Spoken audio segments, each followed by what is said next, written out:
Hey everyone, my name is Jacob Snow, and this is the last video I've got for History 701.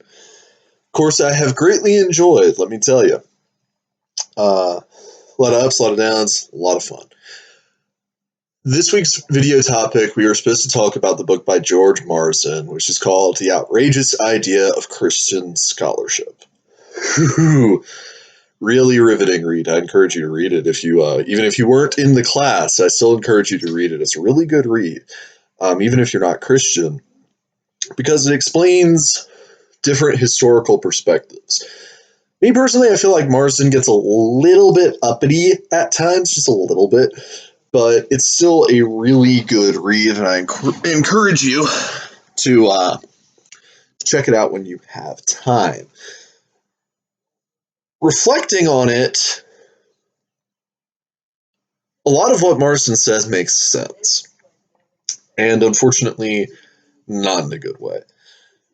Marsden's core argument is that the reason the idea of Christian scholarship is so outrageous is that it tends to several things that are not particularly in vogue. Firstly, you've got the idea of absolute truth. This one's really complicated, very philosophical question, very philosophical debate.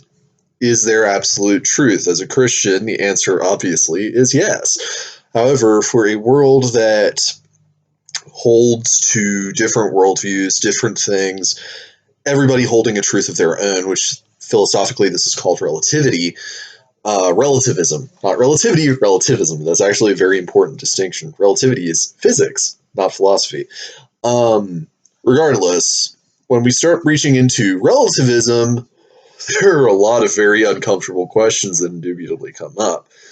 And someone proposing that, hey, look, that's absolute truth, makes those uncomfortable questions appear, which that's just one of many reasons that Christian scholarship is not really encouraged or approved of in the scholarly community. Another thing Marsden brings up is that Christian scholarship doesn't fit into the niches. Marsden explains that scholarship recently, mainly it started in the 1980s, and from then on, you started to see history fragment. And what this is suddenly, instead of looking at history as a whole, my bad, as a whole, we started looking at it as individual fingers, each one contributing a whole. For instance, you've got gender roles being the driving force in history, with misogyny and all that stuff. That's the core force is genderism. This one is race dynamics. This one is economics or what have you. Yeah, we'll make this one Marxism. Sure, why not?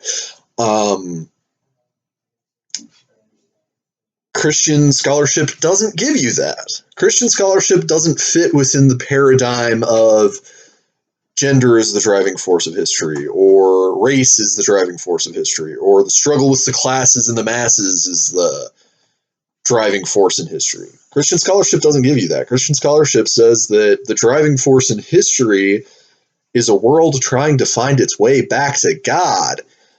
Christian scholarship doesn't let you go, this side is absolutely right and this side is absolutely wrong. Christian scholarship makes you look at the world as it is. The entire scenario is extremely fouled up, and God is trying to fix it. That's the issue that the secular slash just the entire scholarly community basically has with Christian scholarship.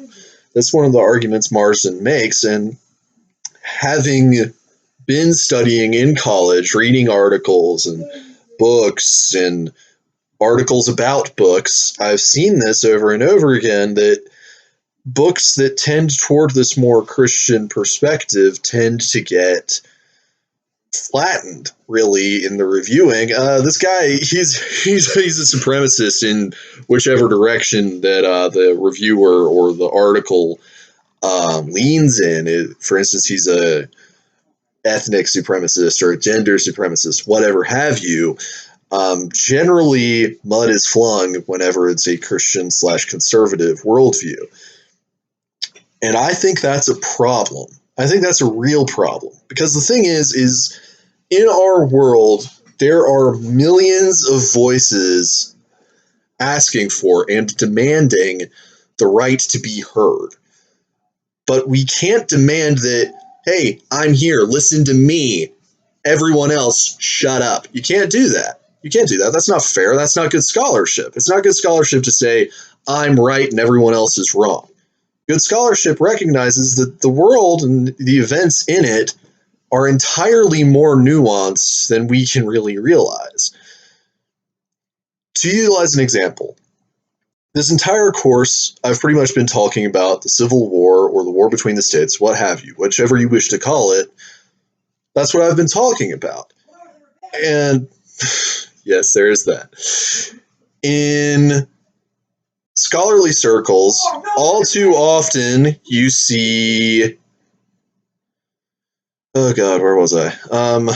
All too often you see it painted in absolute black and absolute white.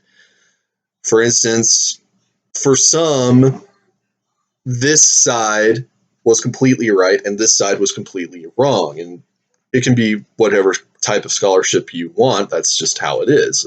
Either the South was evil because they were all racist bigots who owned slaves, and the North was right because they wanted to free the slaves, or the North was wrong because they wanted to suppress the states, and the states and the Confederacy was right because they wanted their independence and their freedom. Ultimately, both are right and both are wrong. There are aspects of each argument present.